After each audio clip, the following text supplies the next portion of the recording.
I'm out here in the logger lab. Just got done spiking up a poplar. Sorry, there's leaves all over the ground. I just wanted to go over a couple pulling implements, some familiarization stuff real quick. I just kind of set them all up today and was playing with them a little bit.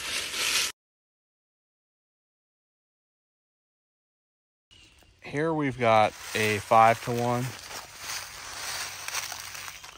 And the way you pull on it is it's got prusik captures, so you just pull on it and that'll capture the progress. You don't really need this prusik.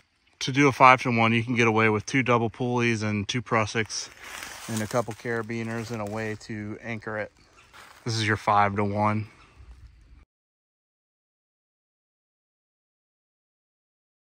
This is the poor man come along.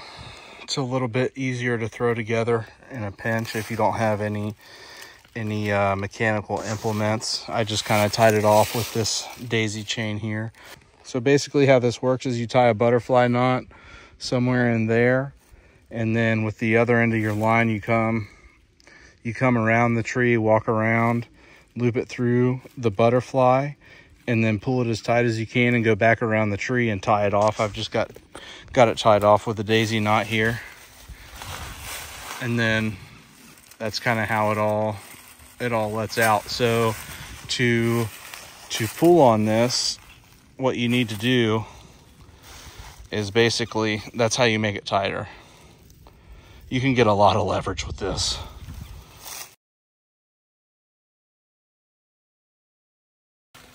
This is a very popular rope puller known as the Mazum. Basically, you use it with a leg of 3-strand rope, and you can either attach that rope to another rope or just use a super long 3-strand.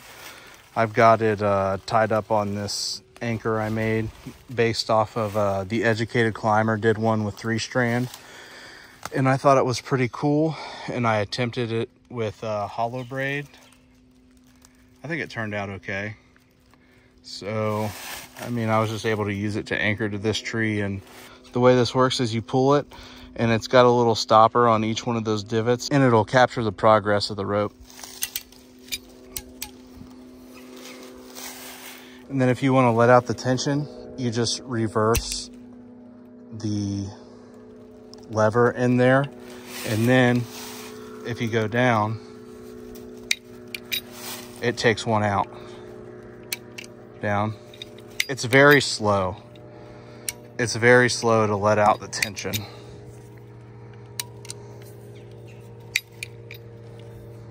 You got to basically do that every time.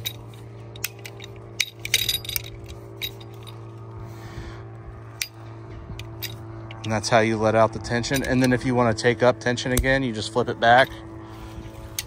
And then you're back into crank mode.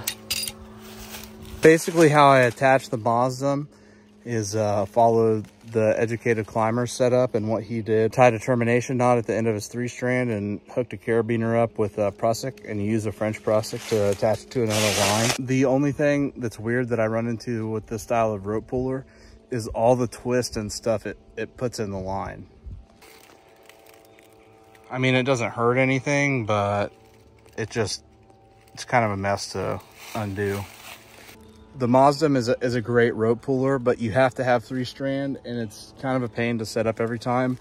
It's good to have just in case you need it. I think it'll do like 1,500 pounds of pulling. I'm not sure. Don't quote me on that, but you can do some crazy stuff with it. I've pulled over some pretty big back leaners with it.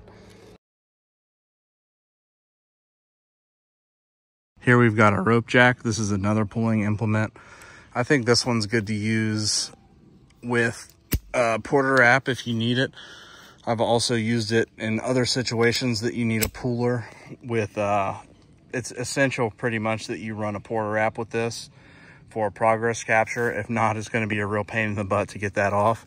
So basically how this works is it is anchored with the cam that has the hole in it, and then you basically take all the slack out and pull it through, and then you can use your rope jack to move. I don't think this is the right rope to use with it, but essentially what you can do is then use your rope jack to pull the rope through. I've got a lot of tension on it now, so you're not going to be able to see it used that well. Basically it'll self-tend, and then you can utilize this as your progress capture. It works out in some scenarios. This is a really light tool to use and pretty simple to throw together. I've just kind of spliced up my own little mini porter wrap on here, and I've been using it. It works out pretty good. But yep, you just pull it like that, and then it self-tends. Basically, to take it off, you introduce some slack into the system, and it's essential that you have it backed up or you're not going to be able to get it. And then take off the top one. It takes a little bit of getting used to work the rope jack, but it is a useful tool, and you can set it up pretty quick once you get used to it. That's just a pretty quick rundown on pulling implements. If you want me to go into more detail, just put something down in the comments. But I'm not a professional trainer, so I just kind of wanted to give a brief overview of some of the tools I'm using in the tree service world.